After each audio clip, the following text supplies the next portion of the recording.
আরে বেটা বৃষ্টি আসবে, তুমি তাড়াতাড়ি করে স্কুলে চলে যাও। আরে বাবা আমাকে ছাতা কিনে দাও, তাহলে আমি স্কুলে যাব। আরে পরে আমি ছাতা কিনে দেবো, তুমি এখন স্কুলে চলে যাও। আচ্ছা ঠিক আছে। আরে মা এই ছাতা তো পুরানো হয়ে গেছে, আমাকে নতুন ছাতা কিনে এনে দাও। আচ্ছা ঠিক আছে, তোকে আমি কিনে এনে দেবো, এখন তুই এটা নিয়ে চলে যা। আরে ভাই তোমার সাথে আমাকে যাইতে দেবে? আচ্ছা ঠিক আছে, আমার সাথে তুমি চলো। আরে তুই এখানে দাঁড়া, এই গরিব মেয়ের সাথে তোকে আমি যেতে দেবো না। আরে তুই চলে যা এখান থেকে। আরে আমি যদি এমনি যাই আমি তো ভিজে যাবো। আরে মা ও আমার সাথে যা, কোনো সমস্যা না। আরে না না যেতে দেবো না, তুই চলে যা এখান থেকে।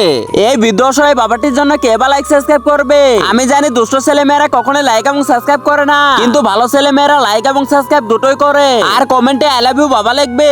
আরে বেটা এই দেখ তোর জন্য আমি নতুন ছাতা কিনে এনেছি, চল তোকে যে আমি স্কুলে দিয়ে আসি। আরে বাবা তুমি আমার জন্য নতুন ছাতা কিনে এনেছো, চলো আমরা স্কুলে যাব। আরে মা আমার ছাতাটা তো ভেঙে গিয়েছে, তুমি আমাকে নতুন ছাতা কিনে এনে দাও। আরে বেটা তুমি আমার সাথে আসো, তোমাকে আমি স্কুলে যাই দিয়ে আসতেছি। এই দেখো আমার মেয়ের জন্য আমি নতুন ছাতা কিনে এনেছি। আচ্ছা ঠিক আছে আমি আপনাদের সাথেই যাব।